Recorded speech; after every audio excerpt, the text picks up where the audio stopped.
Paper है एक कल के बाद परसों, और इसके लिए जितना रिवीजन हो सकता है पहले और दूसरे चैप्टर का अलजेब्रा से मैं कराने जा रहा हूँ एसएससी का। देखो जैसे ही ओपन करोगे पेज, पहले ही फ्रंट पे तुमको एक क्वेश्चन आएगा इस तरह से पहला ही क्वेश्चन आएगा। उसमें कुछ भी लिखा है, कुछ भी एलिमेंट्स लिखे हो सकते हैं। डिटर्मिनेंट को सॉल्व करने के लिए कुछ भी लिखा हो सकता है, जैसे -1 यहाँ हो गया, 2 हो गया, और कुछ भी नंबर हो सकते हैं। 7 ले लिया यहाँ पे और 4 ले लिया, तो घबराने की इसमें कोई बात नहीं है। जब इस तरह से पा जाओगे, जब इस तरह से दिखेगा, तो क्या करना, क्रॉस मल्टीप्लाई होता है तो क्रॉस मल्टीप्लाई करेंगे। -1 का मल्टीप्लाई -1 मल्टीप्लाई बाय 4 हो जाएगा। और एक फॉर्मूले का माइनस होता है जो मैं बताया हूँ, फॉर्मूले का माइनस, तो माइनस फॉर्मूले का लेंगे और इसको क्रॉस मल्टीप्लाई साथ में करेंगे। 2 मल्टीप्लाई 7 लिखो या फिर 7 मल्टीप्लाई 2 लिखो, चलेगा, कोई बात नहीं। Always remember whenever minus will multiply with plus, all will be minus. 4 1 जा -4 हो जाएगा, और -2 का 7 के साथ होगा तो फिर भी माइनस हो जाएगा, क्योंकि माइनस का गुणा कभी भी प्लस के साथ होगा तो माइनस ही बनाएगा, इसीलिए वो भी माइनस हो जाएगा। तो 7 दूना 14 हो जाएगा, तो बाद में 14 हो गया। अब क्या करेंगे, हमेशा याद रखना समान चिन्ह जुड़ता है, चिन्ह वही रहता है। मतलब ये माइनस माइनस जुड़ेगा पर माइनस ही रहेगा। तो 14 और 4 कितना होता है, अरे 15 और 4 19 होता है, तो 19 में से एक और कम हो जाएगा, 18 हो जाएगा ना। तो -18 ये हमारा आंसर हो गया। ठीक है, जैसे ही पहला फ्रंट पे अलजेब्रा का पेज खोलोगे तो पहला क्वेश्चन यही मिलेगा। हाँ, एलिमेंट्स को चेंज किया जा सकता है, जैसे यहाँ पे -1 है तो 5 कर दिया या कुछ भी कर दिया। आप देखो, अगर इस तरह से एलिमेंट मिला, अगर इस तरह से मिल गया आपको, 5 मिल गया, -7 मिल गया, और 0 को जैसे ले लिया 3 और 0, इस तरह से एलिमेंट्स को ले लेगा, तब क्या करोगे, तो भी क्या करोगे, -7 यहाँ पे इस तरह से क्रॉस मल्टीप्लाई करोगे तो 5 मल्टीप्लाई 0 और एक फॉर्मूले का माइनस। जब फॉर्मूले का माइनस आया तो अगर इसको पहले लेने जा रहे हो तो ये भी तो एक माइनस है, तो या तो इसे प्लस करके लिख दो, और नहीं तो पहले जो पॉजिटिव एलिमेंट है उसे लिख दो। तो क्या हो जाएगा, -3 मल्टीप्लाई -7 बराबर। अब इसका मल्टीप्लिकेशन करके हमें कुछ मिलने वाला नहीं है, because any number anything will be multiply with 0 that all become 0। तो ये 0 हो जाएगा, और -7 तिरिका 21। अब देखो यहाँ पे मैंने किया तो माइनस माइनस माइनस ही रखा, क्योंकि यहाँ माइनस था, दोनों माइनस था।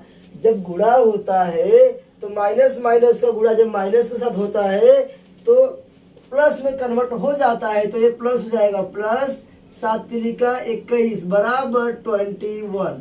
इस तरह से हो जाएगा। तो ये आपका पहला फ्रंट पे यही आएगा। और इसके आगे एक और क्वेश्चन है जो 2 मार्क्स के लिए डिटर्मिनेंट इस चैप्टर से आ सकता है। वो देखो इस तरह से दिया होगा आपको, थोड़ा सा इस तरह से फ्रैक्शन में दिया होगा, 7/3 यहाँ पे दिया होगा, और दूसरा दिया होगा 3/2। अगर नंबर यहाँ पे प्लस माइनस कर सकता है या फिर एलिमेंट्स को चेंज कर सकता है, और दिया होगा 5/3 और 1/2। इस तरह से जब दिया होगा तो इसमें घबराने की कोई बात नहीं है। इसमें फ्रैक्शन में है, न्यूमरेटर डिनोमिनेटर दोनों है, तो न्यूमरेटर डिनोमिनेटर को हम दोनों क्या करेंगे, वैसे ही रहने देंगे और इसे इस तरह से सॉल्व करेंगे। 7/3 गुणे क्या हो जाएगा, इसके में ये हो जाएगा ना, तो हो जाएगा 1/2, और माइनस फॉर्मूले का माइनस ले लूंगा, और वही हाल इनके साथ भी करूंगा। 5/3 गुणे 3/2 इस तरह से करेंगे तो हमारा जो है आंसर आएगा। देखो अब न्यूमरेटर को न्यूमरेटर के साथ गुणा कर दो, तो 7 एकम 7 और 3 दूना 6, और यहाँ 5 से आई 15 -15/3 दूना 6। Always remember, whenever you are going to find the denominator is same, the numerator will be add or separate. अगर हमारा हर समान हो तो अंश जुड़ जाएगा या तो घट जाएगा, जो भी दिया होगा उसके हिसाब से।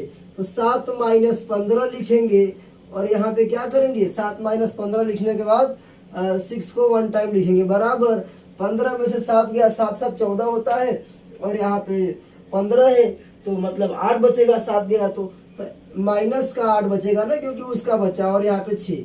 अब देखो कभी भी ऐसा एक टेबल फाइंड करना जिससे कैंसिल कराओ तो दोनों कैंसिल हो जाए। तो 2 के पहाड़े से 2 चौको 8, 2 तिहाई 6। अब क्या है, एक ही पहाड़े के दोनों थे तो कैंसिल हो रहा था। अब ये दोनों डिफरेंट टेबल में आएंगे, इसलिए कैंसिलेशन यहाँ पे नहीं होगा। अब चलते हैं, ये तो 1 मार्क्स के लिए था, पहले चैप्टर का 1 मार्क्स के लिए मैं बताया। ये बाय द वे ये 2 मार्क्स के लिए आपको आ सकता है। तो अब चलते हैं हम लोग जो 3 मार्क्स के लिए आएंगे उसके पास। पहले चैप्टर पे बात हो रही है, मेरे ख्याल से जो भी लगा मुझे कि ये आ सकता है पहले चैप्टर में से, इम्पोर्टेंट कुछ खास है, तो उसको मैंने आप लोगों के लिए इसे बना लिया है। और इसे देख लो कैसे करते हैं, पूरे साल नहीं किए हो तो भी कर लोगे तो आ जाएगा। क्रैमर की रूल बोलेगा, क्रैमर के रूल से करो। क्रैमर का रूल जब बोलेगा तो हम क्रैमर के रूल को फॉलो करेंगे। और क्रैमर का रूल क्या बोलता है बता रहा हूँ, देखो क्रैमर के नियम से बोलेगा, नियम से सॉल्व करने जब बोलेगा होता तो क्या है, समीकरण ही होगा, मगर क्रैमर के नियम से बोलेगा तो क्रैमर के रूल को फॉलो करेंगे। तो उसके लिए क्या होगा, देखो अगर इस तरह से दिया है 3x, समीकरण तो होगा ही ना, जब समीकरण होगा तभी सॉल्व होगा। -4y = 10, ये हमारा समीकरण 1 है। और दूसरा समीकरण दिया है 4x + 3y, 4x + 3y = दे दिया है 5, तो 5 लिखा और समीकरण हमारा 2 हो गया। एक बात जान लो, कभी भी पूरा समीकरण होने के लिए, पूरा समीकरण शुद्ध समीकरण बैलेंस समीकरण होने के लिए करना क्या होता है कि हमें 3xy और उसके बाद में एक कांस्टेंट नंबर रहना चाहिए, तभी जाके वो समीकरण होगा। कभी ध्यान देना, अगर ये 10 है ना, 10 या तो प्लस में रहे या तो माइनस में रहे। अकेला नंबर क्रैमर के नियम से सॉल्व करने बोलेगा और उसको भी छोड़ो, अगर समीकरण बोलेगा तो इधर इक्वल टू के इधर अगर प्लस में रहेगा तो उधर ले जाके माइनस में कर देना। जब तक वहां नहीं करोगे तब तक समीकरण नहीं बनेगा, और समीकरण नहीं बना पाओगे तो सॉल्व तो करने का सवाल ही नहीं उठता है। अब क्या करेंगे, इसमें हमको डिटर्मिनेंट निकालना होगा। उसको निकालने के लिए क्या करते हैं, डी लिखते हैं। डी बराबर में क्या हो जाएगा, इसको लिखेंगे इधर, इसको लिखेंगे -4 और यहाँ पे 4 लिखेंगे, कॉपी करेंगे, और यहाँ पे 3। उसके कोएफिशिएंट्स को ज़्यादा बोल नहीं पाऊंगा क्योंकि अब एग्जाम की तैयारी हो रही है, तो इसमें ज़्यादा मैं भाषणबाजी करूंगा तो काफ़ी लंबा वीडियो हो जाएगा। अब देखो क्या करेंगे, इस तरह से कॉपी करने के बाद क्रॉस मल्टीप्लाई जैसे किए तो 3 का गुणा 3 के साथ करो, माइनस अपने मन से लो। अगर ये माइनस है तो या तो उसको प्लस कर दो, या तो फिर इसको माइनस लिख के -4 करो, वैसे भी प्लस ही होगा। 3 3 जा 9, -4 चौको 16। तो आप देखो यहाँ 16 जो है ये प्लस में हो जाएगा, क्योंकि ये जो हमारा है दोनों माइनस है और बीच में मल्टीप्लिकेशन है, तो ये 25 हो जाएगा। 25 हो जाएगा ना, 16 और 9 जोड़ेंगे तो हमारा कितना हो जाएगा, 16 में से एक इधर ला दिया तो ये 10 हो जाएगा, और वो 15 हो जाएगा, तो 25 ही हो जाएगा, कोई बात नहीं। चलो 25। अब d निकालने के बाद अब dx निकालना होता है, क्योंकि नियम क्या है, हमें x और y पता करना है। We are going to find x and y। तो x y पता करने के लिए हमें d निकाल के डिटर्मिनेंट के रूल से अब dx निकालेंगे। dx बराबर, dx बोलता है कि इसे निकालने के लिए इसकी जगह पे देख, ध्यान से देख, इसकी जगह पे 3 और 4 लिखा हूँ ना, उसकी जगह पे नाचते नाचते जा और ये लिख दे। क्या लिख, 10 और 5, इधर 10 और इधर 5, और इसको एज इट इज कॉपी करो। जैसे लिखा है वहाँ लिखा है 4 और यहाँ लिखा है 3, तो उसे वैसे ही कॉपी कर दो। और सॉल्व कर दो, उसे कोई दिक्कत नहीं है। 10 का गुणा 3 के साथ होगा 10 गुणे 3, और ये माइनस फॉर्मूले का 5 गुणे minus of 4 is equal to 10 तिहाई 30 हो जाएगा, और 5 चौको 20 प्लस 20 हो जाएगा। क्यों हो जाएगा? क्योंकि माइनस है ना, तो माइनस है तो ये बड़ी बात नहीं है, गुणा है ये बड़ी बात है। माइनस के साथ बीच में between of minus there is multiplication sign, that because of that sign the minus is going to become plus. 30 और 20 50 हो जाएगा। कुछ गलत कर रहा हूँ क्या? सही है ना? चलो आ जाओ। अब क्या करेंगे, dx निकाल लिए, अब dy, अब dy के पास जाएंगे, dy बराबर क्या हो जाएगा? देख, जैसे इसकी जगह बदली किया, इसकी जगह पे, ये पहले वाले कॉलम की जगह पे हमने क्या लिखा, 10/5 ना। अब इस 10/5 को जिस राइट साइड में लेके जाओ, या 10/5 नहीं ले, 10 और 5 बोलो, 10 बटा मत बोलना। आप देख लो, अब इसकी जगह क्या लिखोगे? अरे वही जो पहले वाला था, 3 और 4, 3 और 4 बराबर 3 का गुणा 5 के साथ कर, 3 का गुणा 5 के साथ माइनस 10 गुणे 4 कर दे, 5 तिहाई 15 हो जाएगा, और 10 चौको 40 हो जाएगा। तो 40 माइनस 15 करेगा तो कितना बचेगा? 40 माइनस 15 करेंगे, बराबर किया हो ना, 15 करेंगे तो कितना बचेगा? ऐसे लिख लेने का, जरा भी शर्माने की जरूरत नहीं है, क्योंकि मैथ्स में जरा भी हिसाब गड़बड़ हुआ तो गए काम से। 10 में से 5 गया, 5 लिख दे यहाँ पे, और 3 बचा, 3 में से 2 गया, अरे 3 में से 1 गया तो 2, 25 आ रहा है कि नहीं आ रहा है? 25 बचेगा ना, तो 25 लिखो। जरा भी ये मत सोचना ओवर स्मार्ट दिखाने की कोई जरूरत नहीं है, ओवर स्मार्ट दिखाओगे तो काम से जाओगे। अब क्या होगा, हमने निकाल लिया, we did find our D determinant of X और D Y, we did find this. After the finding this we are going to find X and Y. Then how we are able to find x and y? There is a rule to find x and y. There is a, we have to write like this: x is equal to dx upon d, dx upon d. What is our dx? Where is our dx? Dx is 50. Then at the place of dx we are able to write 50, and we will write here 50 upon d. Where is our d? D is here, which is given 25. We did find that 25. Therefore we are going to cancel this, because the same table is coming in both numerator and denominator. 25 1 जा 25, 25 2 जा 50। अगर आपको नीचे 1 मिलता है तो जिंदगी में याद रखना, इसे दोबारा लिखने की कोई जरूरत नहीं है। जो बचा न्यूमरेटर में, अरे न्यूमरेटर में उसे लिख दिया। अब क्या करूंगा, अब y निकालूंगा। y को निकालने के लिए क्या करूंगा, dy upon D, dy upon D. तो dy हमारा क्या है, देखो देखो खोजो इसे, dy हमारा 25 है तो 25 लिखेंगे, और d क्या है, d देखो 25, ये भी है क्या 25? dy 25 आया था क्या? dy 25, हाँ देखो सोचने वाली बात है कि ये 25 नहीं माइनस 25 लिखना चाहिए, क्योंकि ये 40 बड़ा है और बचा किसका है, 40 का बचा है। तो ये भी कितना आया, माइनस 25। तो अगर इसे हम काटेंगे तो 25 1 जा 25 1 जा 25, तो क्या आ जाएगा, -1 बचेगा। समझ लिए क्या, -1 बचेगा, क्योंकि एक बार एक ऊपर भी बचेगा। देखो इस तरह से होगा, 1 अपॉन -1, फिर ये भी कटेगा तो क्या हो जाएगा, -1। समझ लिया, तो -1 हमारा आ जाएगा। तो इसलिए हम x और y की वैल्यू क्या लिख देंगे, x बराबर हमारा क्या आ गया, 2 आ गया, और y के बराबर में क्या आ गया, -1। समझ लिए क्या? तो इस तरह से मैं पूरे सवाल तो नहीं करा सकता, क्योंकि मैं महाराज थोड़ी हूँ, जितना हो सकता है उतना ही करा सकता हूँ। हाँ, ये मेथड बता दिया, कुछ यहाँ रहेगा तो भगा के वहाँ ले जाना, इसी सिस्टम में करना, इसी सिस्टम में करोगे तब जाके तुम्हारा समीकरण बनेगा, और क्रैमर का रूल को फॉलो करने बोलेगा। तो इस तरह से क्या करना, अपना जो है डी निकालना, dx निकालना, dy निकालना, और लास्ट में x और y की वैल्यू इजीली आप फाइंड कर सकते हो। तो अब चलते हैं अगला क्वेश्चन की तरफ। इसमें क्या होगा कि तुम लोगों को आएगा तो ये 3 मार्क्स के लिए आएगा, 3 मार्क्स के लिए आ सकता है। तो इस तरह से हमारा 2x बराबर 2 और y बराबर -1 आया। तो अब क्या करेंगे, देखो यहाँ पे थोड़ा सा मिस्टेक मेरे से हो गया था, -25 ऊपर रहेगा क्योंकि हमारा dy जो है वो 25 है, तो dy को माइनस करना चाहिए था, तो कटेगा तो बाद में वही बात हो जाएगा, नीचे का माइनस ऊपर -1 इसका आंसर, बाकी कुल सही है। तो अब चलते हैं अगले क्वेश्चन की तरफ।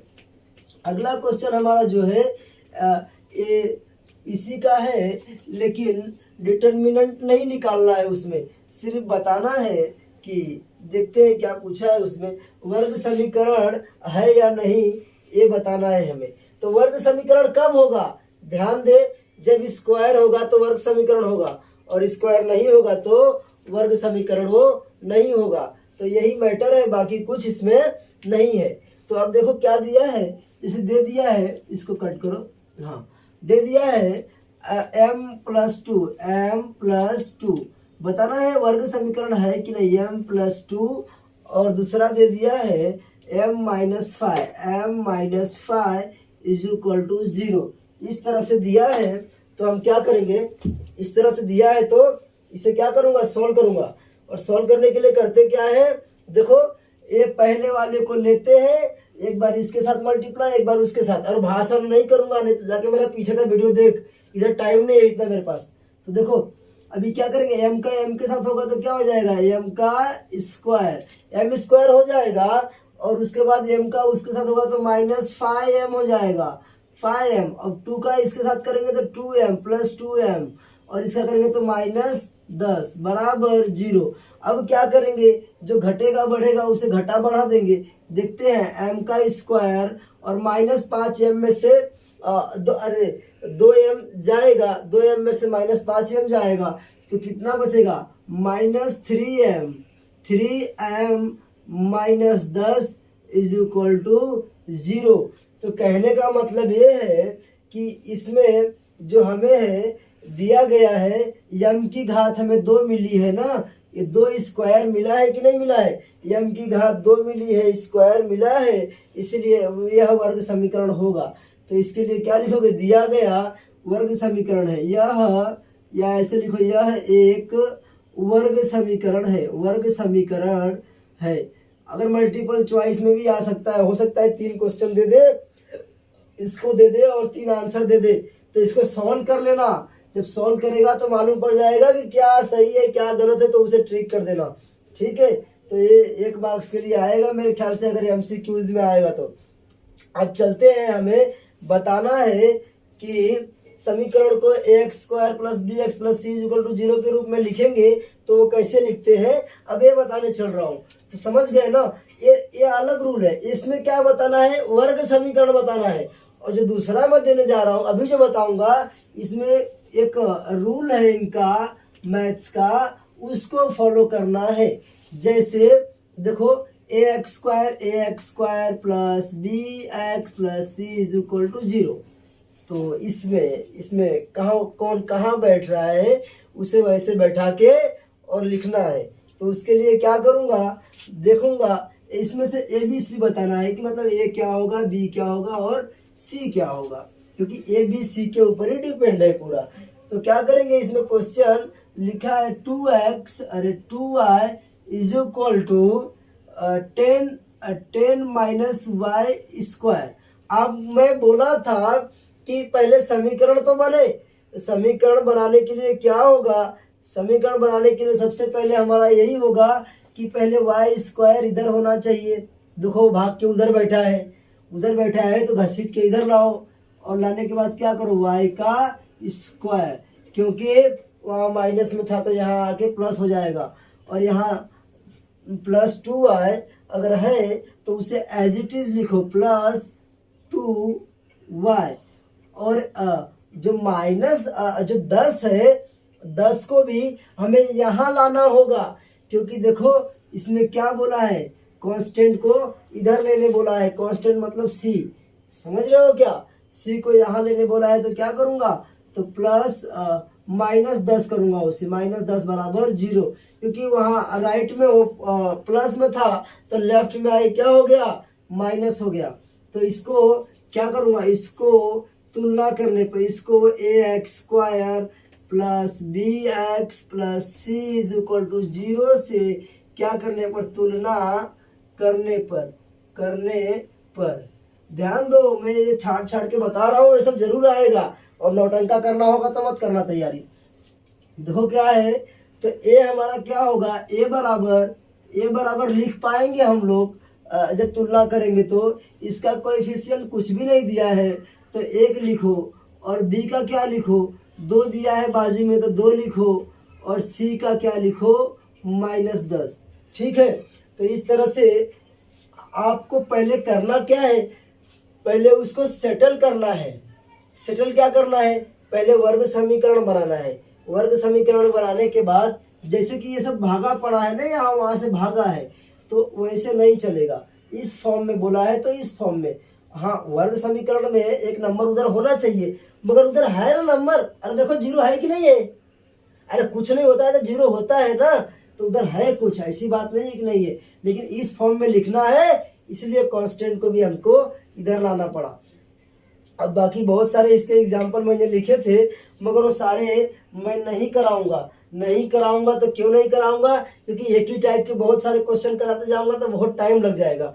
फिर भी चलो एक करा देता हूँ, और बड़ा लाजवाब क्वेश्चन है, बढ़िया क्वेश्चन है, चलो करा देता हूँ। देखो इसमें क्या है, x माइनस वन का होल स्क्वायर दिया है और बराबर 2x प्लस 3 इस तरह से दिया है। तो इसे क्या करेंगे, आप लोग जानते हो a प्लस बी का a माइनस बी का होल स्क्वायर, तो पहले पद का वर्ग कर देंगे first term of square, minus 2 गुणे पहला पद गुणे दूसरा पद, कुल मिला के 2x हो जाएगा, उसका तो कुछ है ही नहीं, और प्लस 1 बराबर क्या हो जाएगा, 2x प्लस 3। एक बात जान ले कि यहाँ पे क्या हो जाएगा, x का स्क्वायर माइनस 2x है, तो उस 2x से कटा मत देना, सेम टू सेम रहेगा तब कटेगा, ऐसे नहीं कटेगा। तो ये क्या हो जाएगा, फिर वहां से -2x यहाँ आके x यहाँ पे माइनस बन जाएगा, और यहाँ प्लस वन तो है ही है, वहां से -3 आके इधर बनेगा और वहाँ 0 हो जाएगा। इसलिए क्या होगा, x का स्क्वायर 2 और 2 4 -4x, और एक घटेगा इसमें से ना भाई, देखो तो प्लस में से क्या होगा, एक जाएगा तो कितना बचेगा, -2 बराबर 0 को क्या करने पर ax² plus bx plus c बराबर 0 से तुलना करने पर, इससे क्या करूँगा, इससे तुलना करने पर जब तुलना करेंगे तो होगा क्या, देखो a बराबर क्या हो जाएगा, इसके बाजू में कुछ नहीं है तो 1, b बराबर क्या हो जाएगा -4, और c बराबर क्या हो जाएगा -2। समझ गए ना। तो इस तरह से करना, इस तरह से सेटल करने आना चाहिए, थोड़ा थोड़ा कैलकुलेशन तो आना ही चाहिए, नहीं तो गोवर्धन बन जाओगे, थोड़ा आना ही चाहिए। और मैं बहुत सारा इसका एग्जांपल नहीं लूँगा क्योंकि टाइम बहुत कम है और काम थोड़ा ज़्यादा है। तो अभी क्या करेंगे हम लोग, आपको पहले चैप्टर में से जितना इम्पोर्टेंट लगा उतना करा दिया, कुछ क्वेश्चन और है उसे मैं कराऊंगा अभी। अब अगला क्वेश्चन जो कराने जा रहा हूँ ये 3 मार्क्स के लिए फिक्स क्वेश्चन है, जरूर आएगा क्योंकि हर बार आता है। इसमें करना क्या है, x बराबर 3 दिया है, x बराबर 3 दिया होगा और बोलेगा कि x² माइनस 10x प्लस 3 बराबर 0। तो k का मान बताओ, k का मान हमें बताना है, समझ गए ना। तो k का मान बताना है तो क्या करेंगे, x बराबर 3 कहाँ पे रखने पर, समीकरण में रखने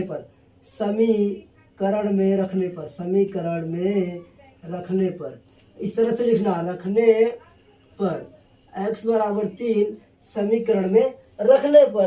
तो सबसे पहले समीकरण लिख लो, जो क्या दिया है, kx का square minus of 10x plus of 3 is equal to 0। अब क्या करोगे, अब जहाँ पे x है वहाँ पे 3, क्योंकि इसके बराबर वो है उसके बराबर ये है, तो कर दो। तो क्या हो जाएगा, k, इसीलिए k x का क्या दिया है, x की वैल्यू 3 दी है ना, तो 3 का स्क्वायर माइनस 10 गुणे, कभी भी इस तरह से होता है तो गुणा होता है बीच में, समझ ले, इसके लिए लिखा प्लस 3 बराबर 0। इसीलिए k इंटू 9 हो जाएगा, 3 का स्क्वायर माइनस 10 दिया 30, 10 दिया 30 हो जाएगा, और 30 10 दिया 30 माइनस 30 और प्लस 30 प्लस 3 बराबर 0।